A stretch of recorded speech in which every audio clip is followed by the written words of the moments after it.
अन्यसक्ता अनभिप्रयुक्ताः क्रियासु बाह्याभ्यन्तरमध्यमासु सम्यक् प्रयुक्तासु न कम्पतेऽन्यः।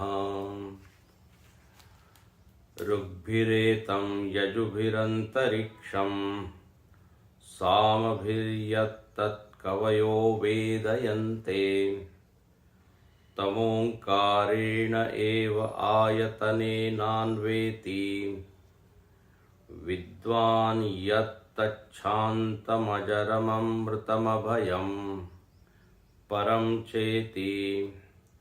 इति अथर्ववेदीय प्रश्नोपनिषदि पंचमः प्रश्नः।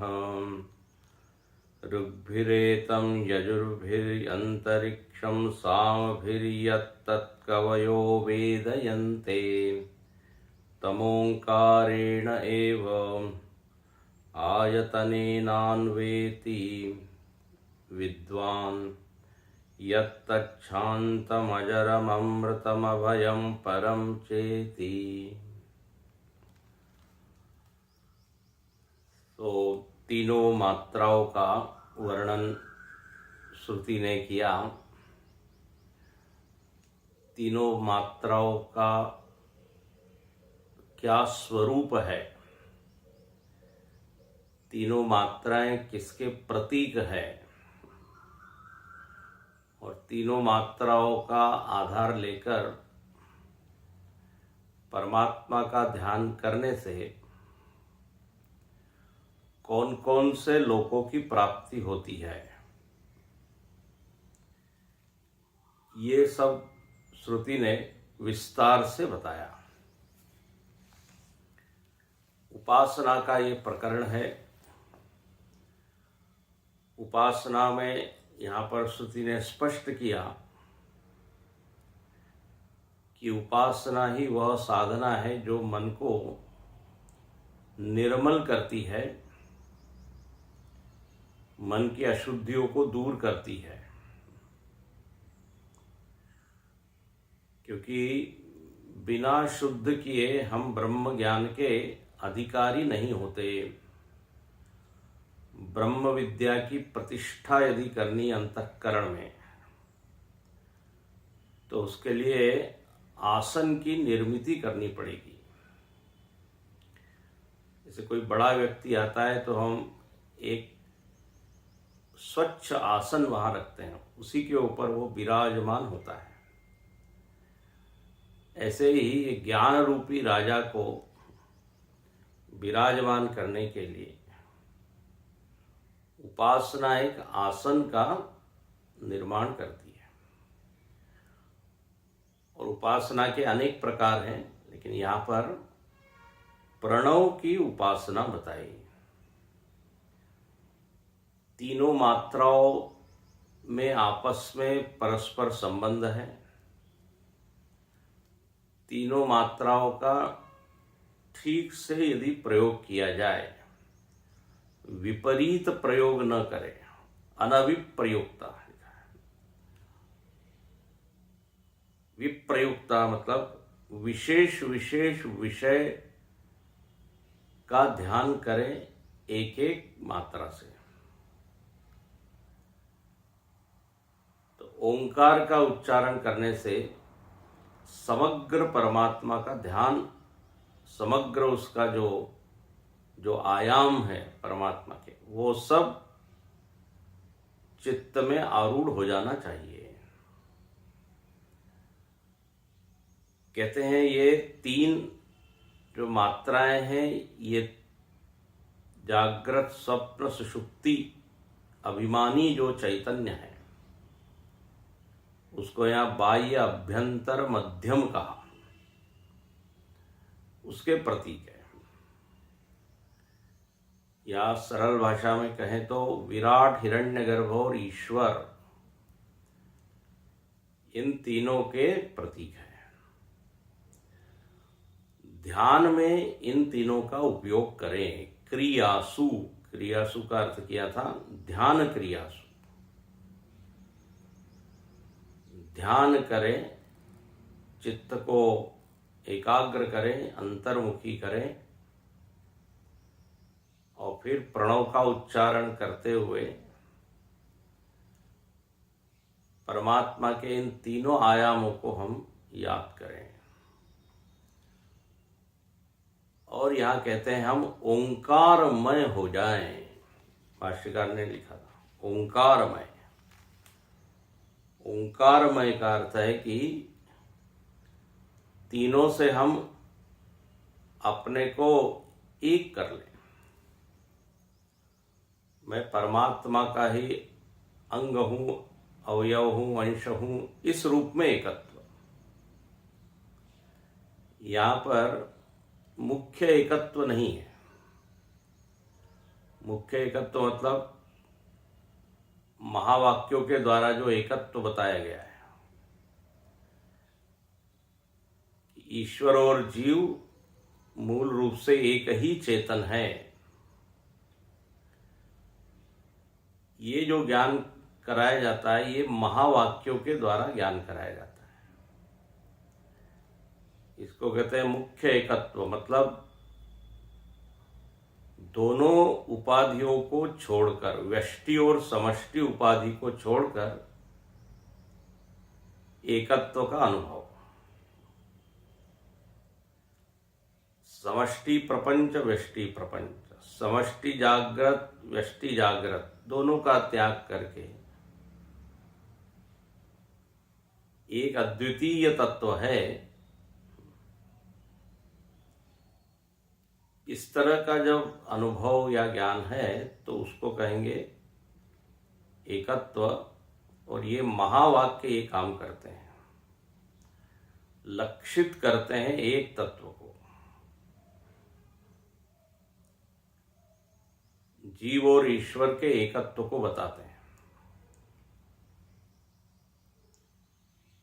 उपाधि विनिर्मुक्त।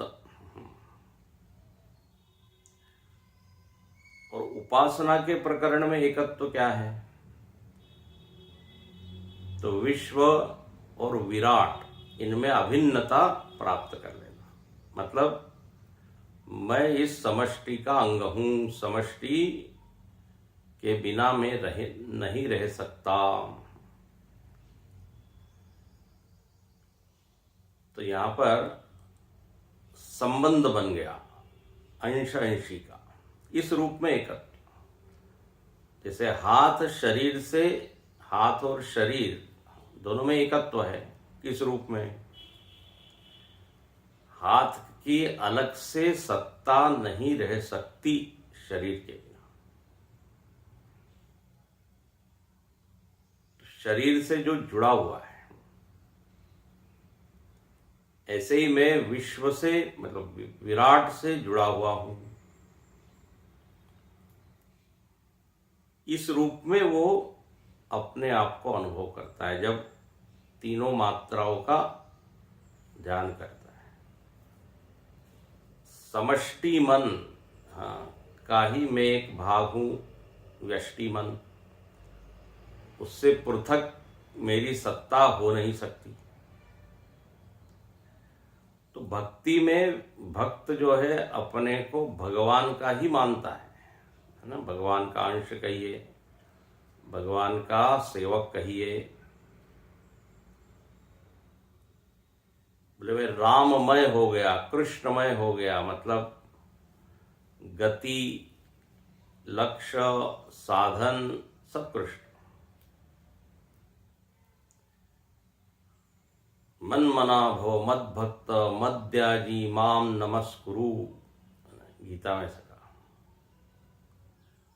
तो अब सृष्टि उसके लिए भगवत तत्व हो गई, भगवान हो गई, भगवनमय उसको सृष्टि दिखती है। पदार्थमय या भूतमय नहीं दिखती। हम लोगों को सृष्टि भूतमय दिखती है। भूतमय भी नहीं, पदार्थमय। ये पेड़ है, ये पौधा है, पशु है, ये पक्षी है, नानात्व से भरी हुई सृष्टि है। लेकिन उपासना का परिणाम क्या होता है? एकत्व, बोले चाहे जिस रूप में, जो भी रूप है वो आप ही का रूप है। ये मैं सेवक सचराचर रूप स्वामी भगवंत।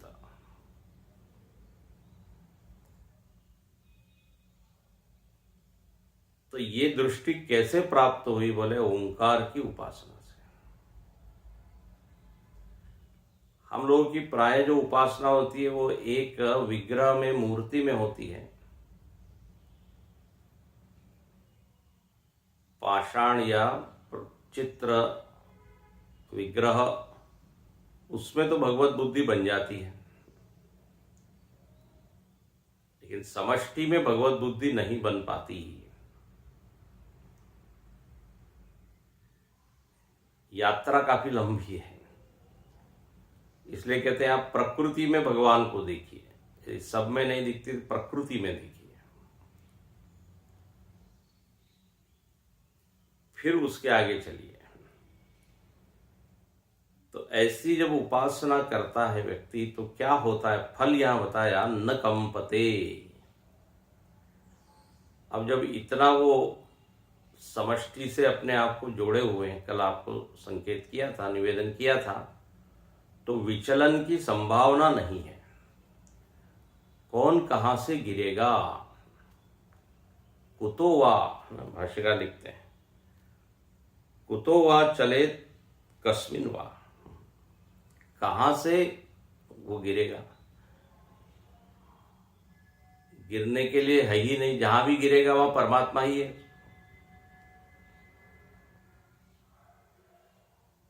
तो ऐसा उसका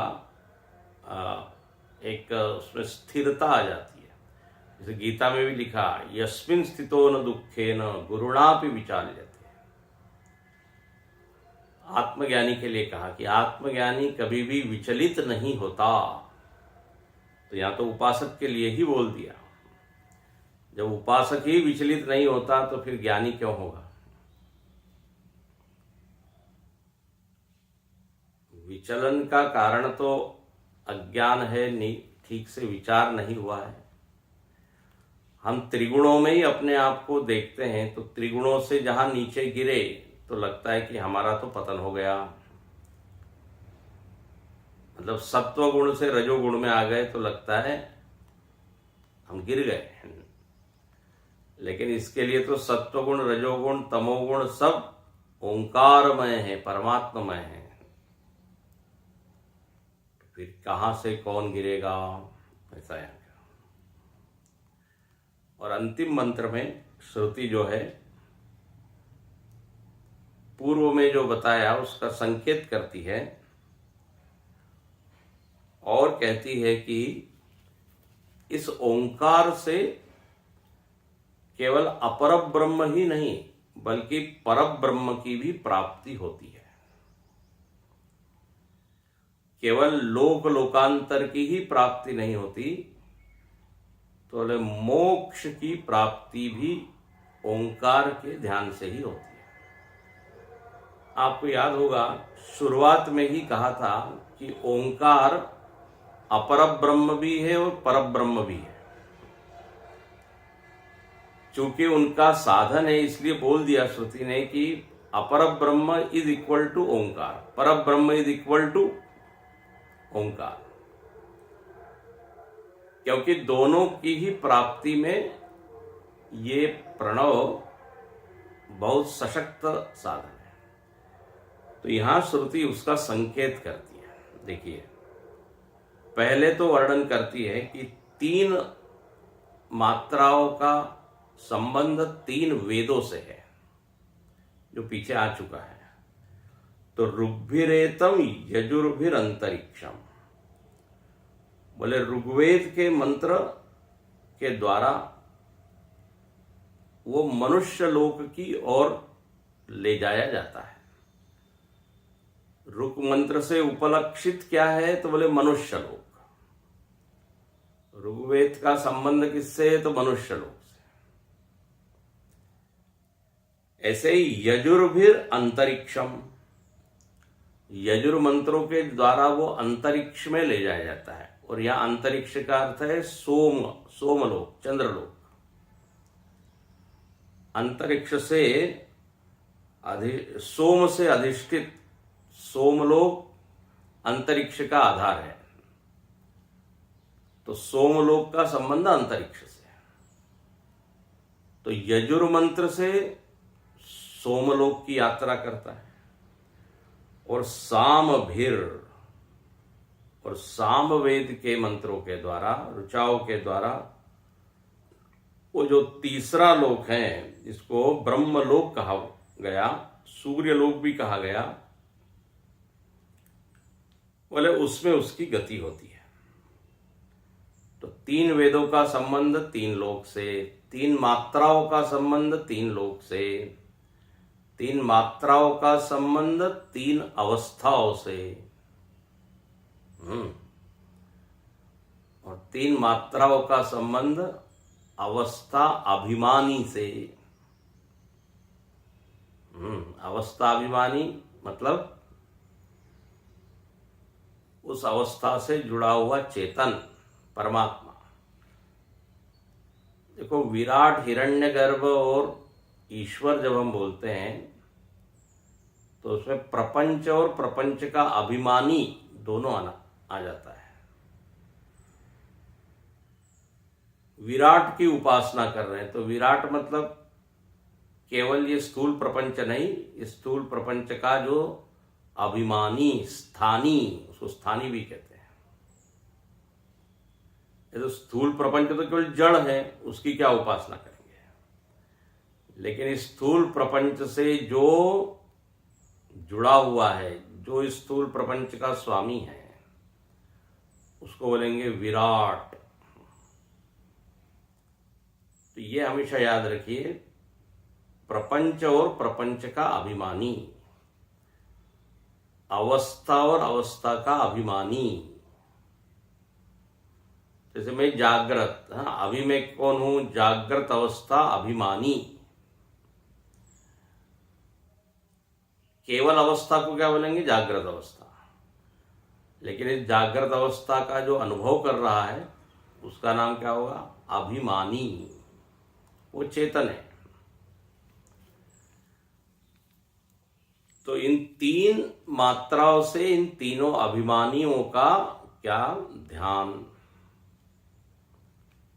और जो अभिमानी का ध्यान होगा तो जिससे अभिमान किया है वो भी चित्त में आएगा ही। तो स्थूल प्रपंच और उन स्थूल प्रपंच से तादात्म्य किया हुआ परमात्मा। तो 3 का ये संबंध है। अब कहते हैं ये 3 का जो विभाग है, तीनों का संबंध 3 वेद से, 3 अवस्था से, 3 अभिमानी से, ये कौन जानता है, कवयो वेदयन्ते। जो कवि लोग हैं वो जानते हैं इसको। कवि का अर्थ है विद्वान, बुद्धिमान, क्रांतदर्शी, उसको कवि कहते हैं। ये शब्द कई बार आ चुका है। ईशावास्य उपनिषद में भी कविर मनीषी परिभू स्वयंभू, कवि शब्द आया था परमात्मा के लिए। परमात्मा को भी कवि कह देते हैं। और कविम पुराणम अनुशासितारम, गीता के 8वें अध्याय में। और जो विद्वान है उसको भी कवि कहते हैं। तो कवयो वेदयन्ते, तो ये तो हो गई 3 लोक की बात। जो उपासक है, कवि का अर्थ यहां पर क्या होगा, उपासक, विद्वान, जो इन उपासनाओं का ज्ञाता है, उपासनाओं को जानता है। कल आपको निवेदन किया था, उपासना का भी ज्ञान होना चाहिए, इसलिए वहां ज्ञ शब्द आया था, न कंपते ज्ञ। तो उपासना के संबंध में जिसको पूरी जानकारी है अकार उकार मकार की, और न केवल जानकारी है बल्कि उसका वो प्रयोग भी कर रहा है, तो ये तो हो गई बात 3 लोक की और 3 मात्राओं की। अब यही ओंकार पर ब्रह्म की प्राप्ति में भी साधन है। देखो यहाँ भाष्यकार श्रुति कहती है तम ओंकारेण एव आयतनेन अन्वेति विद्वान। इस ओंकार के द्वारा ही विद्वान लोग प्राप्त करते हैं। किसको प्राप्त करते हैं? तो तीन लोक को, ये तो बताया। उसके बाद कहते हैं जो ये तीन लोक मतलब अपर ब्रह्म। हाँ, तीन लोक मतलब ब्रह्म का जो दूसरा रूप अपर ब्रह्म। सब कुछ ब्रह्म ही है, लेकिन ये सोपाधिक ब्रह्म इसको कह सकते हैं। जो ब्रह्म प्रपंच के संदर्भ से जिसकी व्याख्या की गई, विराट, हिरण्यगर्भ इत्यादि, ये सोपाधिक ब्रह्म या अपर ब्रह्म। तो ओंकार न केवल अपर ब्रह्म की प्राप्ति कराता है, बल्कि परब्रह्म की भी प्राप्ति कराता है। वो परब्रह्म क्या है? तो बोले यत्तच्छांतम, जो शांत है, जहाँ किसी भी प्रकार की प्रतिकूलता नहीं, अशांति नहीं, विक्षेप नहीं। तच्छांतम अजरम, जहाँ जरा अवस्था नहीं है। अजर मतलब जीर्ण शीर्ण होना, जरावस्था मतलब वृद्धावस्था हम कहते हैं, बूढ़ा होना।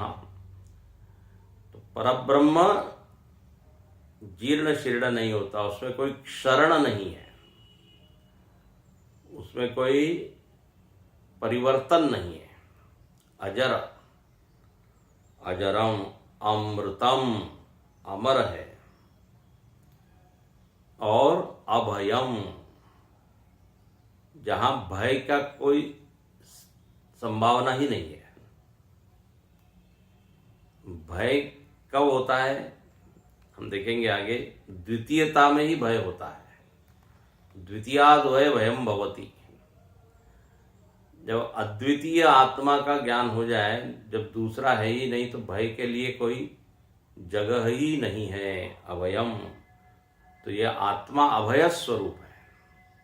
वो परम च, परम, परम मतलब इसके ऊपर, इसके आगे, इससे ऊंचा कोई नहीं।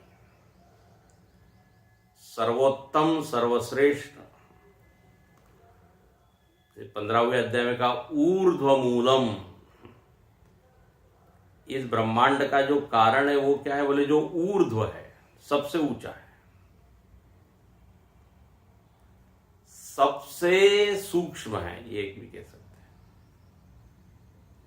तो ऐसे इस परब्रह्म का ज्ञान भी ओंकार से हो जाता है।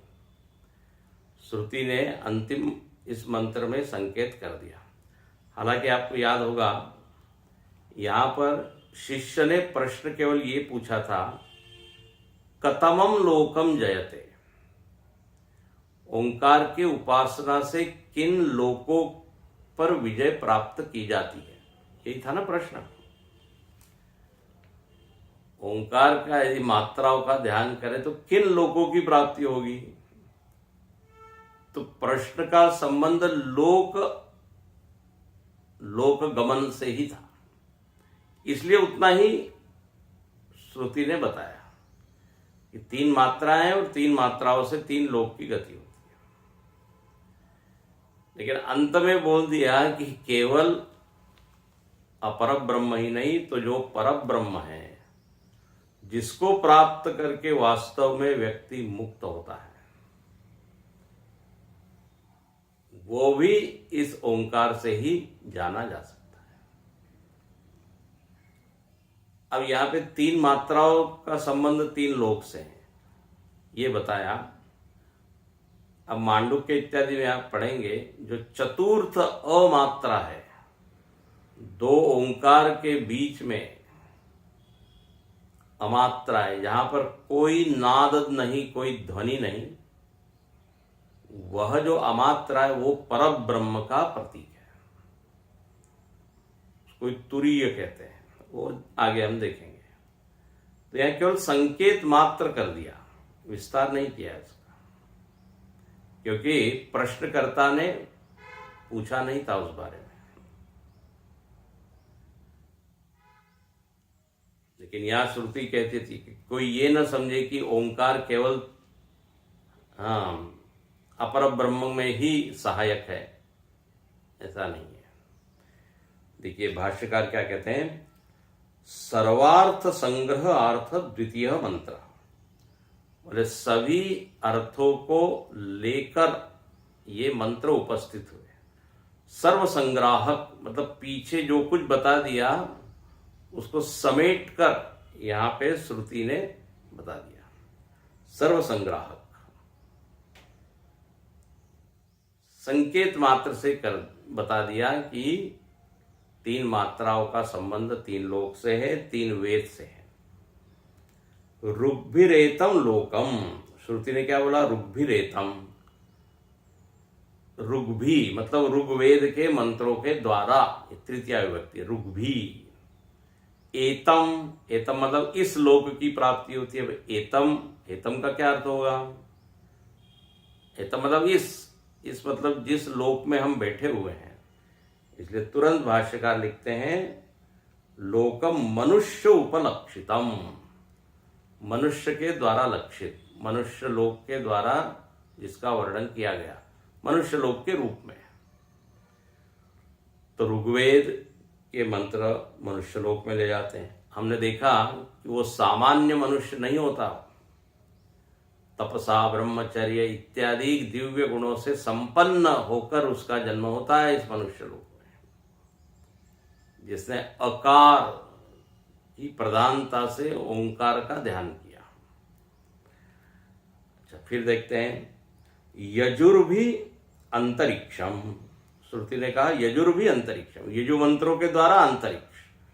अब यहां अंतरिक्ष का अर्थ क्या लेंगे, तो सोमाधिष्ठितम, चंद्र के द्वारा अधिष्ठित, चंद्रलोक जिसका अधिष्ठान है। तो ऐसा जो लोक है चंद्रलोक, उसकी प्राप्ति होती है यजुर मंत्रों के द्वारा। सामभिर, सामवेद के मंत्रों के द्वारा यत् तद ब्रह्मलोकम इति तृतीयम, सामवेद के मंत्रों के द्वारा तीसरा लोक ब्रह्मलोक इसको बताया गया। तो अब इससे आप पूरा जो बताया पीछे वो सब चित्त में आ जाना चाहिए। इसलिए भाष्यकार कहते सर्व संग्राहक ये मंत्र है। तो तृतीयम, इन तीनों को जानता है, बोले कौन जानता है, कवयः, कवयः ये बहुवचन है, अनेक अनेक, कवि का बहुवचन होगा कवयः,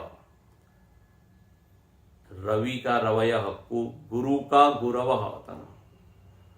तो कवयः मतलब अनेक अनेक विद्वान लोग, उपासक लोग इसको जानते हैं। मेधाविनः, कवि का अर्थ क्या किया, मेधावी, जिनकी मेधा शक्ति तीव्र है, मेधा शक्ति तेज है,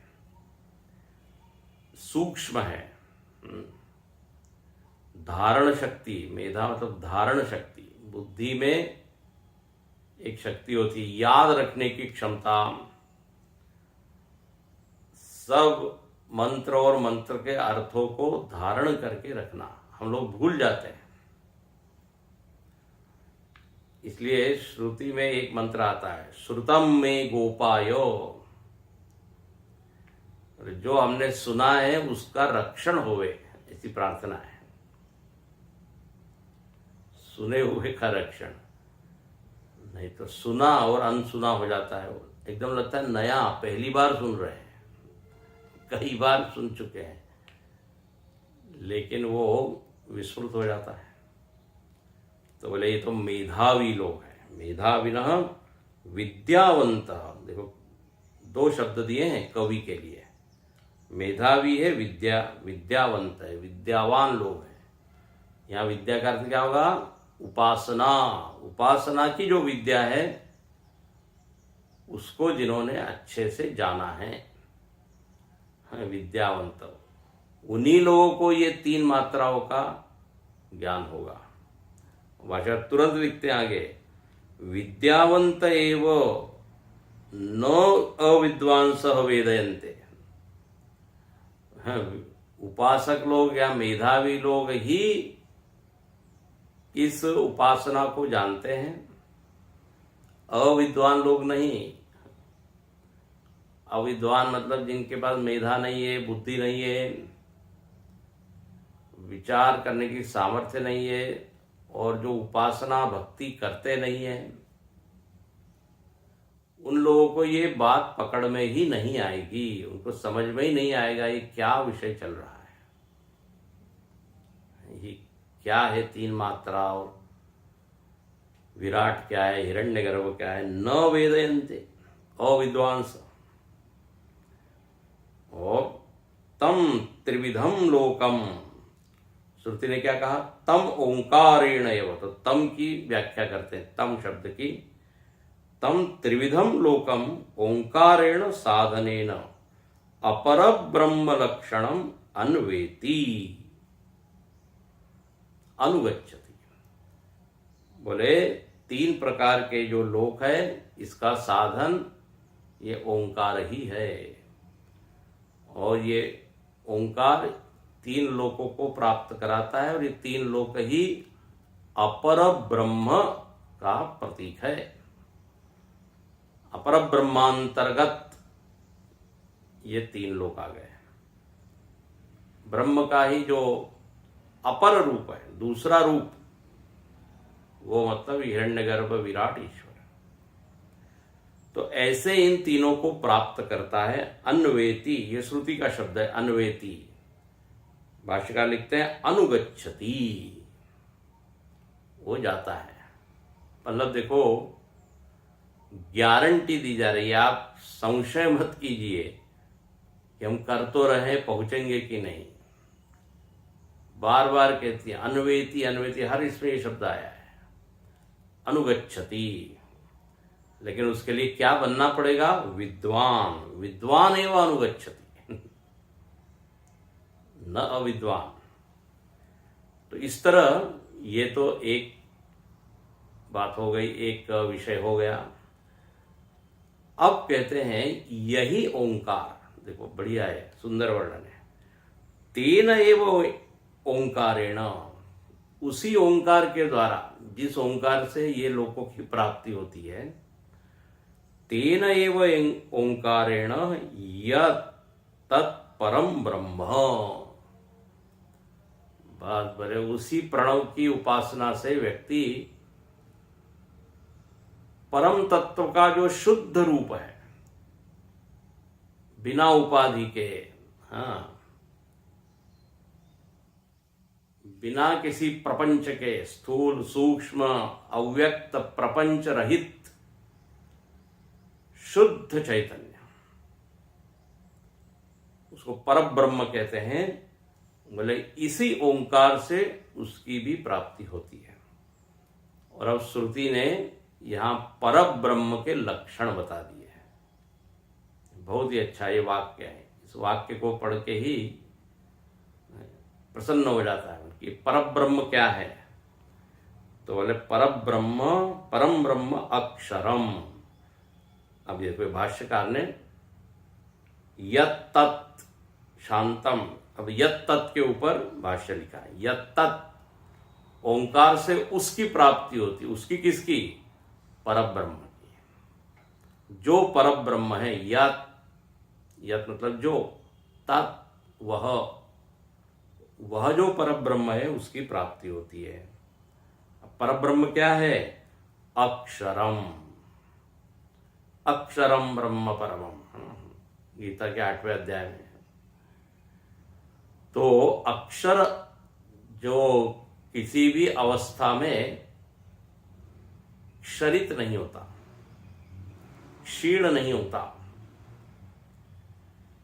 जगत की वस्तुएं हम देखते हैं, उनको बड़ा प्रोटेक्ट करके रखना पड़ता है, सुरक्षित रखना पड़ता है, नहीं तो क्या होता है, क्षरण हो जाता है, डीके, वियर एंड टीयर, उसमें जो है धीरे धीरे धीरे वो जर्जर हो जाती है।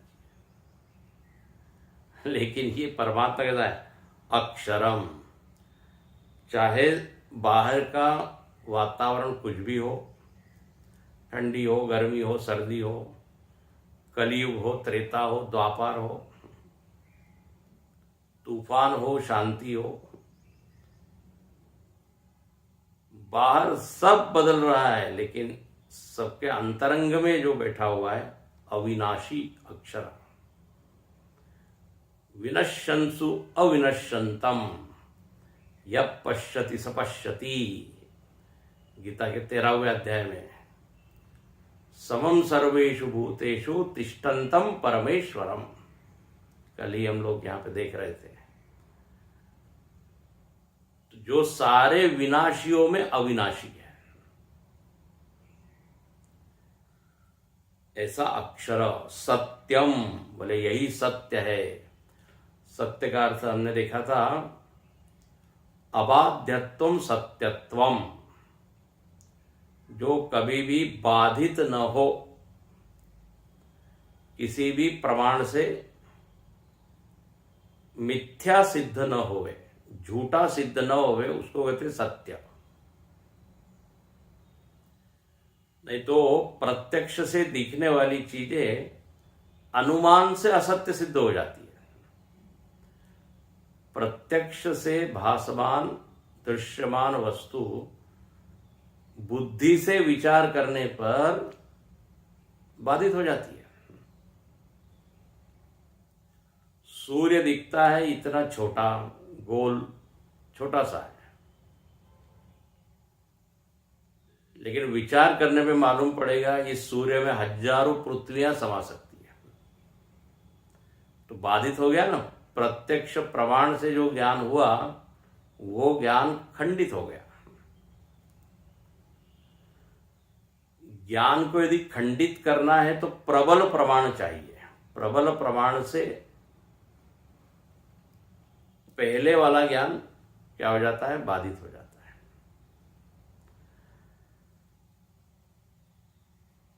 तो आत्म तत्व ऐसा है कि वो सत्य है। सत्य का मतलब किसी भी प्रमाण से झूठा सिद्ध नहीं होता। आंख से हम कुछ देख रहे हैं, चिंतन करने पर वो चीज गलत हो जाती है। पृथ्वी दिख रही है चपटी, विचार करने पर मालूम पड़ेगा गोल है। तो पूर्व का ज्ञान प्रबल प्रमाण से बाधित हो गया, लेकिन ये कैसा है, अबाध्यत्वम, त्रिकाल अबाधित। त्रिकाल अबाधित सत्य की सामान्य परिभाषा हम कई बार पढ़ चुके हैं। निर्विकार रूपेण तिष्ठति इति सत् त्रिकालेपि, तीनों काल में बिना परिवर्तन हुए जो जिसका अस्तित्व है उसको कहते हैं सत्य। ये तो काल के चलते चीजें जो है वो गलत सिद्ध हो जाती है। बोले पहले जमाने में ठीक था, अब आज का सत्य नहीं है, ऐसा लोग बोलते हैं। और एक बोलते हैं ये हमारे जीवन का सत्य है, आपके जीवन का सत्य नहीं है। हाँ, तो ये सत्य की बात यहां नहीं की जाएगी, पारमार्थिक सत्य की बात की जा रही है, जो सबके लिए हमेशा एक सा रहे, वो है सत्य, असली सत्य। तो सत्यम पुरुषाख्यम, इसी को पुरुष कहते हैं।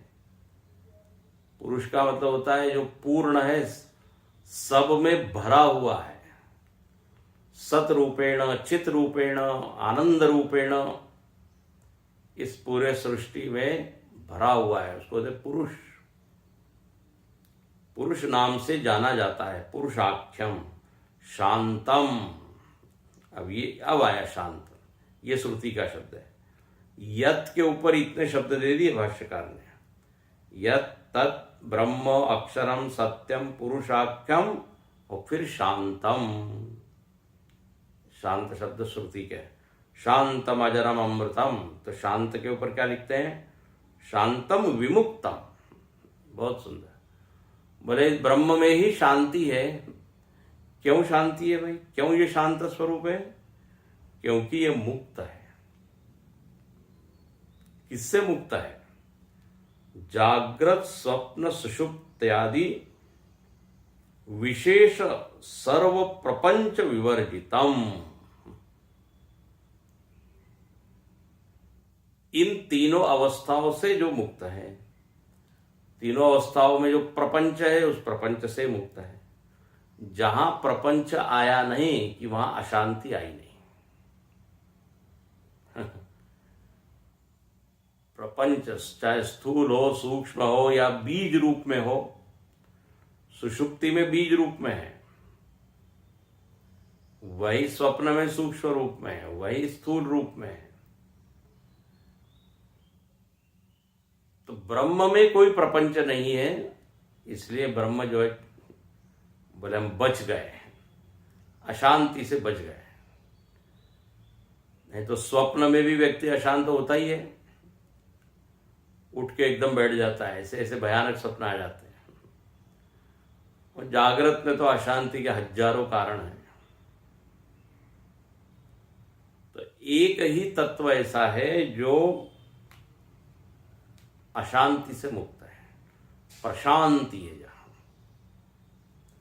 और वो बाहर कितनी भी अशांति हो वो हमेशा ही शांत स्वरूप है। तो जागृत स्वप्न सुषुप्त आदि, अच्छा, इन तीनों प्रपंचों से विनिर्मुक्त होने के कारण अतः एव अजरम, वो अजर है। इन तीनों से मुक्त होने के कारण अजर है। अजर मतलब जरा वर्जितम, जरा अवस्था नहीं, जीर्ण शीर्ण नहीं होता।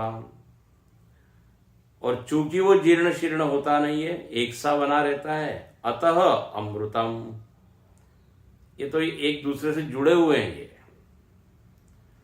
प्रपंच नहीं है तो अजर है, अजर है तो जरा रहित है तो अमर है। भाई जो चीज जरा सहित है, मतलब जीर्ण शीर्ण जो होती है, जिसमें क्षरण है, वो एक दिन मरेगी। बोले अभी तो जी रहे हैं, अभी वृद्धा अवस्था आ गई है। अब वृद्धावस्था संकेत करती है कि अब कुछ ही दिन है का अस्तित्व है। पुरानी होती है और फिर वो चीज चली जाती है, लेकिन ये कैसी पुरानी पड़ती ही नहीं है। जरा वर्जितम अतः अमृतम, मृत्यु वर्जितम, अमर है। और अतः चूंकि अमर है इसलिए, देखो अतः अतः शब्द बार बार आ रहा है, मृत्यु वर्जितम अतः एव अभयम, इसलिए अभय है। तो कैसे लिखते हैं? अतएव यस्मात् जरा विक्रियादि रहितम अतः अभयम। बहुत अच्छा, जरा नाम की विक्रिया नहीं है। जरा आदि में सब आ जाएगा। आपने जो पढ़े हैं 6 विकार है ना, अपक्षीयते और विपरिणमते, तो सारे विकारों से रहित है ये। इसलिए क्या है? निर्विकार, और निर्विकार होने के कारण अभयम। नहीं तो जहां विकार है वहां हमेशा भय होगा कि नहीं? बोले अब जो है ये अवस्था जाएगी, तो जहां पे कोई परिवर्तन ही नहीं है तो वहां भय की क्या बात है? भय कब होता है व्यक्ति को? जब हम अनुकूल परिस्थिति में जी रहे हैं और अब आशंका हो गई कि अब ये परिस्थिति जाएगी,